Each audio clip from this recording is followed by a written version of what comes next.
जय जय श्री महाकाल। स्वागत है हमारी यूट्यूब चैनल में। तो चैनल को सब्सक्राइब करिए, बगल में बेल आइकॉन है वह भी दबा लीजिए ताकि हमारी कोई भी मंत्र हो, साधना हो, कोई भी क्रिया हो आपको मिलती रहे।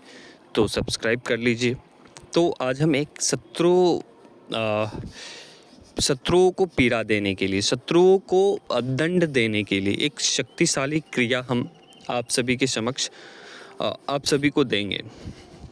ठीक है, तो ये कैसी क्रिया है वो हम बताते हैं। एक आपको पुतला लेना है। पुतला आपको कैसे लेनी है, कैसे बनानी है? पुतला आपको आटे के बनाने हैं। ठीक है, पुतला आटे के बनानी है और पुतले के आपको कुछ सामग्री चाहिए होंगी इस क्रिया को करने के लिए। एक आपको पुतला बनानी है आटे से बना हुआ। दूसरा आपको उड़द लेनी है, लौंग लेनी है और कुछ और सामग्री है जो आपको अपने पास में रखनी है। ठीक है, एक जायफल लेनी है, बड़ी इलायची लेनी है। ठीक है,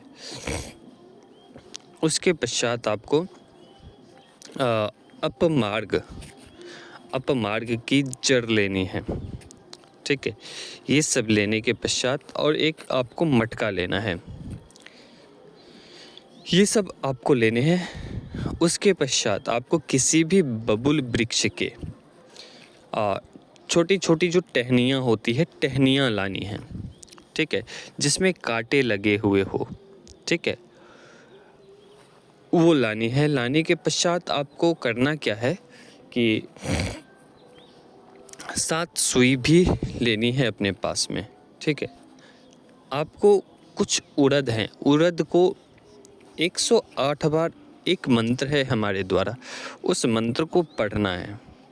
ठीक है, 108 बार पढ़ना है, उस उड़द को अभिमंत्रित करने हैं।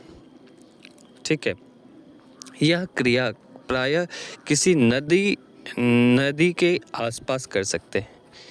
ठीक है, और वहाँ पर बैठकर इस क्रिया को करने हैं। अभिमंत्रित करने हैं उड़द को।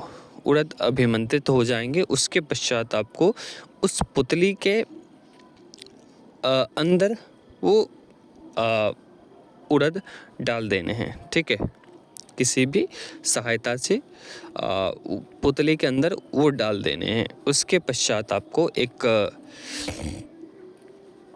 और सामग्री है जो आपको रखनी है उस पुतले के अंदर। ठीक है, उड़द आपने ले लिया, एक या 2 बड़ी इलायची रखने हैं, लौंग रखने हैं, 2 लौंग रखने हैं, 2 इलायची रखनी है। ठीक है, उसके अंदर, ठीक है, जहाँ आप वो लौंग उड़द डालेंगे उसी स्थान पे लौंग और इलायची डाल देने हैं पेट के अंदर।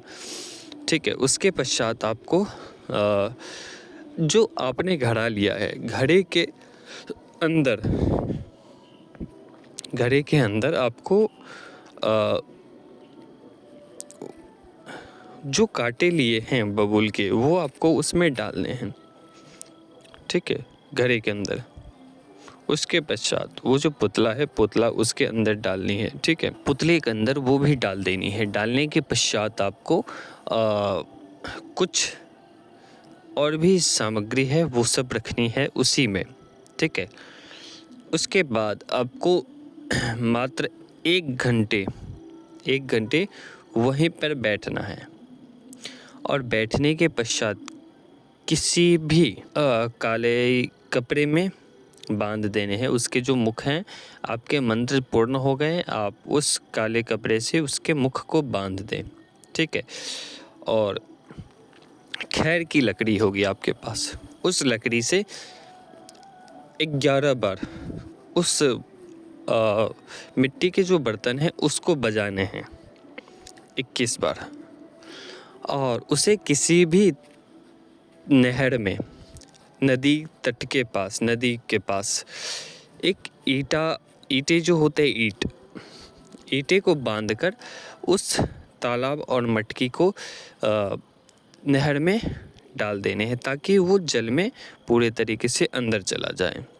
इस क्रिया करने के बाद से आपके शत्रु पूर्ण रूप से पीड़ा में आ जाएगा। शत्रु चाहे वो कितना ही बलिष्ठ क्यों ना हो, इस क्रिया को करके शत्रु को दंड दिया जा सकता है, शत्रु को दंड मिल सकता है। तो ये बहुत ही पीड़ा दंडदायक क्रिया है, जिसके माध्यम से शत्रु के शरीर में हर एक स्थानों पर पीड़ा होने लगेगी, ठीक है।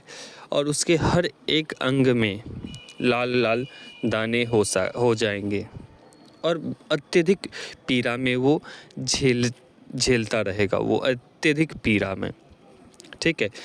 नाना प्रकार के उसके शरीर के ऊपर इन्फेक्शन होने लगेंगे, ठीक है। तो इस क्रिया को बहुत ही सोच समझ कर करें, ठीक है। हमारी इस क्रिया का ये उद्देश्य नहीं है कि किसी की मृत्यु हो, हमारा यह उद्देश्य है कि किसी भी क्रिया को उस समय करें जब आपको अत्यधिक ज़रूरी है, तो ही इस क्रिया को, ऐसी क्रियाओं को करें, ठीक है। तो अभी तक के लिए अनुमति दीजिए। जय श्री महाकाल, जय महाकाली, जय भैरव।